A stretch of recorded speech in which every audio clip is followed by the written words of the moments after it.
Welcome into Catalina's Cowboys Corner, 365 Sports Rogue Media on the main show once again today, because if there's Cowboys news, I can cross-promote, which I enjoy. And our old friend, Jon Machota, my favorite Cowboys writer, and I don't care who knows it, is with us. And Jon, what the hell is going on in this coaching search? I mean, it starts out with, hey, everybody get excited. Dion wants to be the coach. He's one of your favorite ex-Cowboys, and he and Jerry are super close. And then now it's settled on Brian Schottenheimer, who no one else is interviewing or has ever interviewed for a head coaching job. So is this the Jones thinking that they've discovered a diamond in the rough again?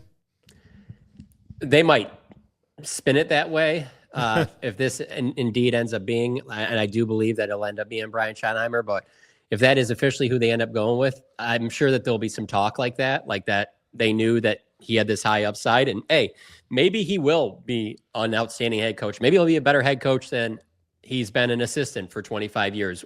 I don't know that, but I'll say this, for a team that is watching or is about to watch their two rivals play to go to the Super Bowl in the NFC Championship game this Sunday, and for you to be moving on from your previous coach, you just would have expected a lot more.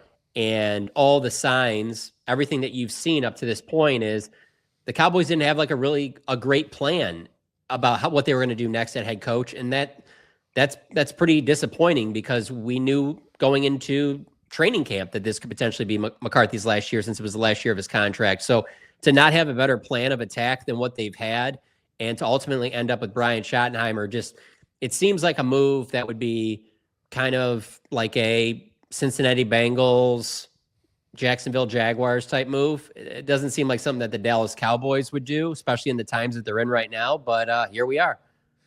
Do you feel, okay, there are many narratives about the Jones family out there.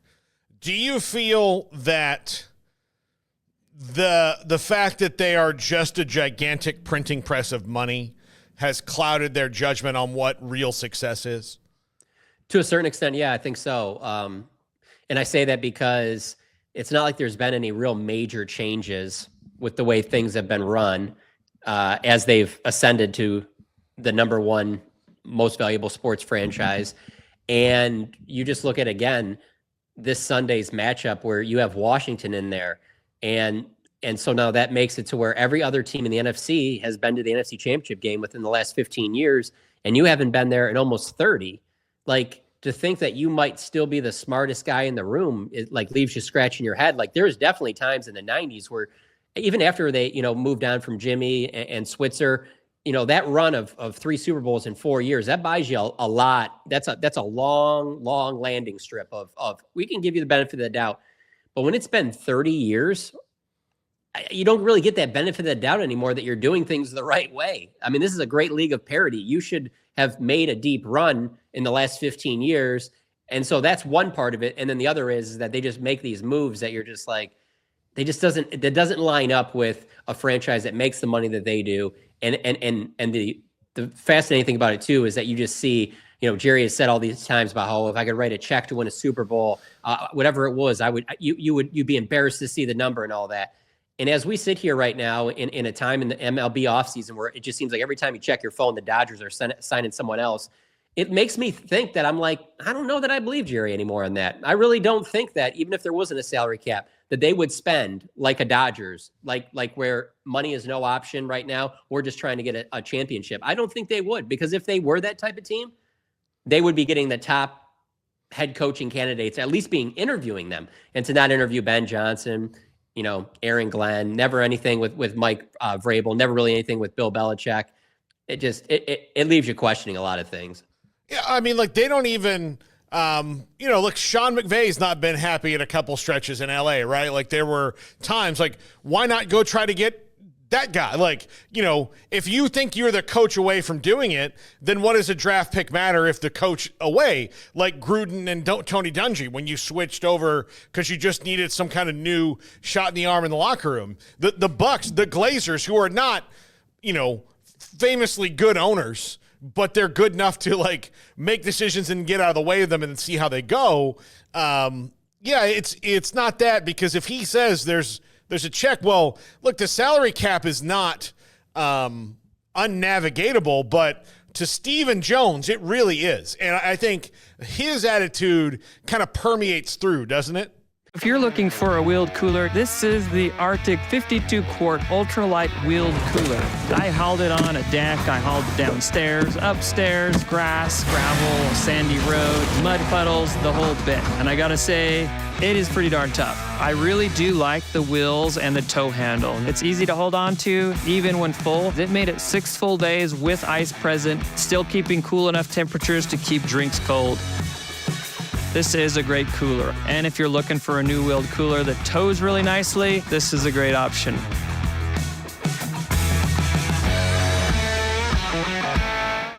It does for sure, but I don't think that would have an impact on. I mean, there's no salary cap on your coaching staff. Yeah, and so that's one of the parts for me where I'm just like, it just shows you a little bit of a glimpse into a bigger picture, and I think Jerry's a big part of that, because whether you talk back in the '90s or as recent as about a half hour after their season ended with their season finale lost to the Commanders at AT&T Stadium, Jerry was talking about that, how there's so many coaches out there and how there'll be 500 coaches at the Senior Bowl, and that he just does not value coaching like all these other organizations do. And that's what brings me back to my point of what's been going on that makes you think that you're smarter than all these other organizations that are doing that are making bigger investments in their coaching staff. What have you accomplished that, other than obviously the value of the team, which I think that obviously we've seen has a lot more to do with the popularity of the brand, the Kardashianism of it, than it does the actual wins and losses. But why would you think that not making a big investment in your head coach isn't that big of a deal? Like, what has gotten you so close in these last 29 years that makes you think that that's a good route to go? Yeah, I'm perpetually confused by the way that they do things, the way that that they kind of approach this, when the entire league has changed philosophies a couple times based on the now.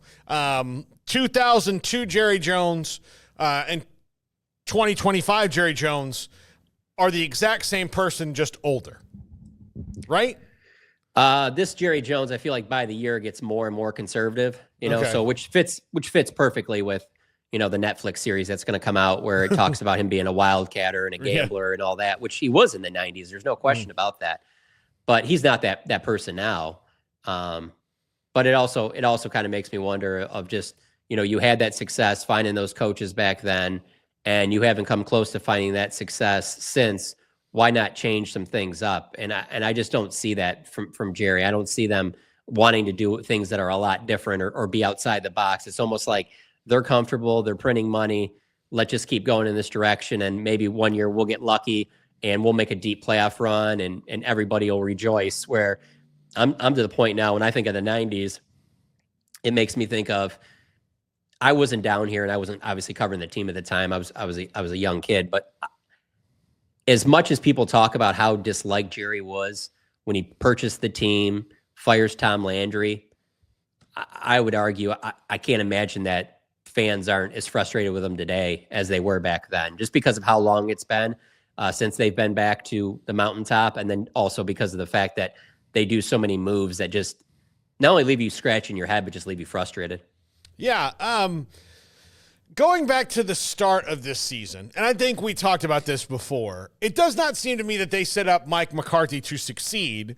So if I were Mike McCarthy going into a negotiation, I would have wanted a raise because I felt that, the things that I might have gone and asked for, because I really have a hard time believing that Mike McCarthy said, hey, give me Zeke Elliott back and we'll run for 1,900 to 2,200 yards as a team. Make sure that we don't shore up the defensive tackle position at least a little bit before training camp so we know what's going on. Please delay all these contract extensions so we don't know what's happening until the last possible minute.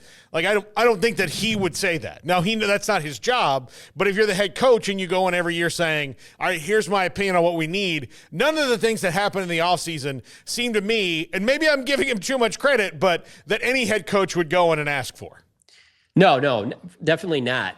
The way I've seen it from afar, well, I wouldn't say afar. I mean, I'm pretty close to watching the team. So, but I'm just saying, no one has told me this definitively. but you'd have a very difficult time convincing me otherwise. And that's, I thought when I look back at this offseason going into week 1, I thought that Jerry went about it as almost like he was punishing Mike for such a disappointing loss against Green Bay and was like, all right, well, we're not going to make any upgrades on this roster. You show me with this season where you're not going to have a lot of better talent that you can get us back to that point.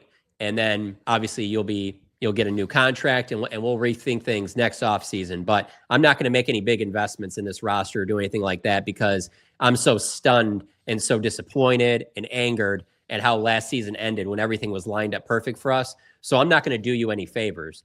But the problem with that is that you're not just punishing the head coach, you're punishing yourself as the owner, you're punishing your fans.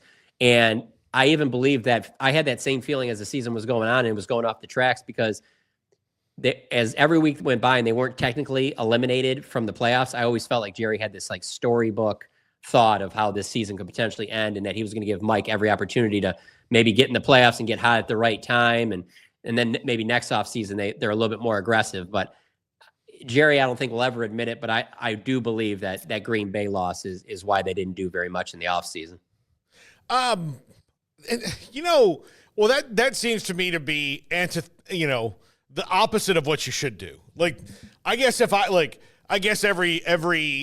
single one of us has a different thing of a team that, like, if I was the owner of this team and I had, all these billions of dollars, if I got embarrassed like that, I would spend my way out of it if I could. I know that they're restricted by the cap, but again, these are all, they don't really. But here's the thing though, even if you felt that way, let's say that you were like, well, I'm up against it in the cap. I'm about to give the Act this contract, CD this contract, and Micah this contract the following offseason. So you're really putting it on your coach like that? Well, when you didn't meet that goal, and we knew with a few weeks left in the season you weren't meeting that goal, then you at least have the actions of as soon as the season's over, you're the first team interviewing coaches, whether it be Vrabel, whoever. Yeah. You have a plan in place because this was your plan all along. And you can make the argument right now, when all the dust settles of all the teams that had head coaching openings, you can make the argument that the Cowboys were the most disorganized, shooting from the hip of all of them. John, I mean, it's just, and I'm very curious to see how they approach this offseason, given the fact that they're in bigger salary cap jail and have probably the most important contract out of all three of these, given that, I mean, like, if you had to rate, Dak's the most important because he's the quarterback, but, like, the two guys that they really had to get done are their two legitimate superstars in CD and Micah, and now they have to get Micah done, so it's not going to help them with that out there getting anything else done, is it?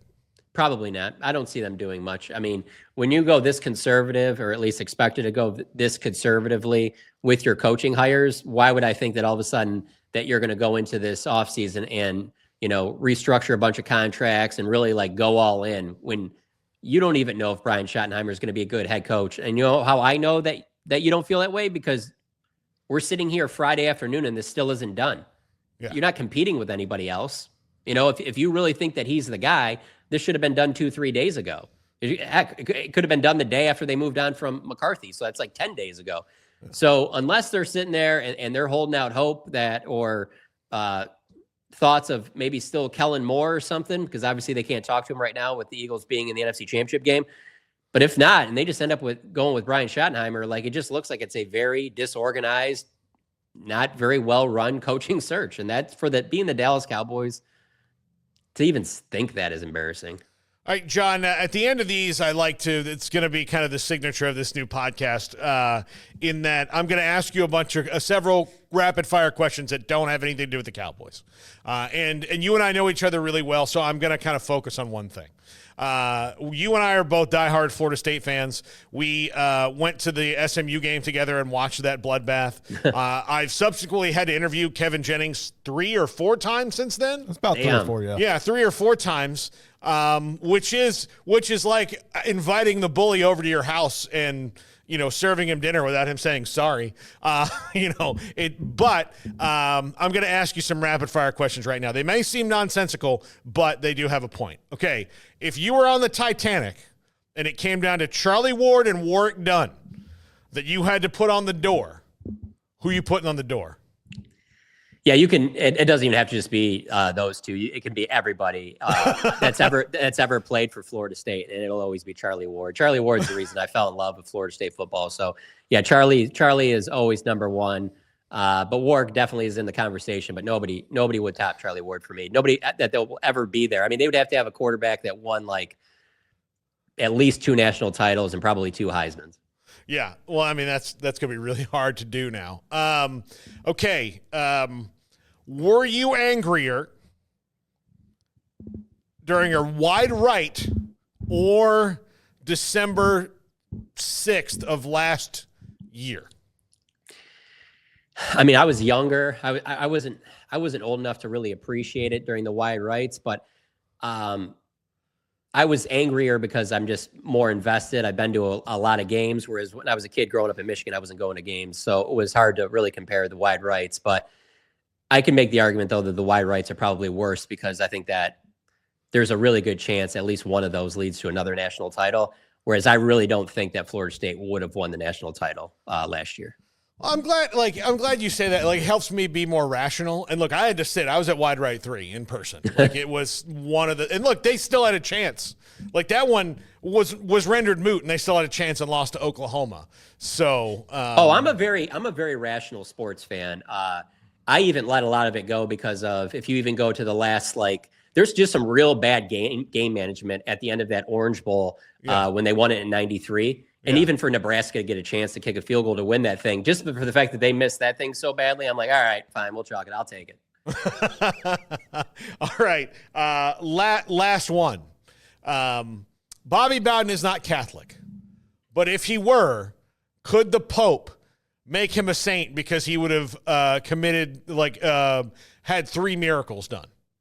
Yeah, absolutely. Yeah. And really, Bobby's greatness to me just gets magnified every year that we go by in really college athletics. And I think it's because of the NIL, the transfer portal, and everything about the way that the college game has gone, whether you talk college basketball or college football, with the major programs, there's so much clown action from these coaches, whether it's to try to sell their program or just get on TV with these, just ridiculous things that some of these Kurt Signettis say, like right before they're about to play Notre Dame, where you're just like, oh my God, just embarrassing stuff. Lane Kiffin things, all these things that you find yourself stepping back and going, okay, how many of these coaches actually really got it together are just crazy human beings that also happen to coach football? Ryan Day yelling that he wonders where Lou Holtz is at right now. I mean, obviously we've talked many a times about the way I feel about Dabo Sweeney. There's so much clown behavior that you look back at Bobby and you're just like, even Florida and Miami fans respected Bobby and the way he went about it. And there's just so few people that are like that nowadays. There were no 2 more genuine human beings on either side of a rivalry than Steve Spurrier and Bobby Bowden. They were who they were, and Spurrier was more sarcastic, but he still was genuinely Spurrier. And Bowden, he would say things that would make you laugh just because he was being honest. Coach, what happened in the first half? Well, our quarterback got a little bug. He's got, can't keep anything on his stomach, so hopefully get some fluids in him, see if that'll help him out in the second half. And you're like, well, you didn't have to say that. Yeah. But thanks for your honesty.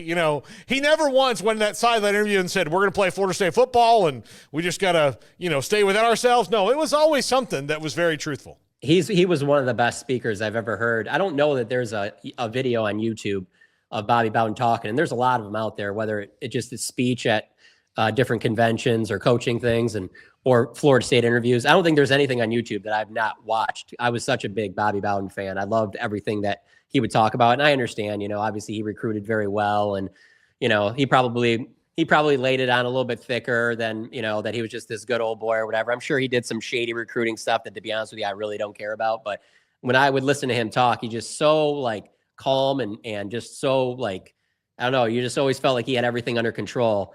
And there's just so few coaches nowadays I feel that way about. I just feel like there's this clown level that almost none of these coaches are above going past.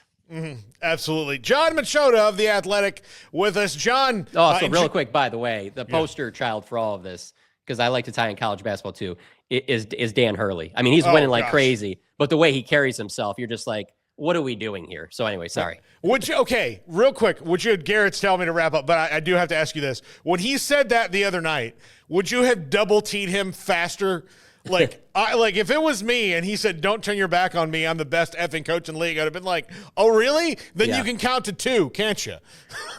I would have, and I would have done that fully knowing that there's a good chance I might lose my job or get knocked down to doing some MAC games or something. I don't know. But yeah, absolutely. I would not have stood for that. No. No. I like if you'd been like, oh, well, you're doing Miami, Ohio versus Toledo. Guess what? Dan Hurley's not here.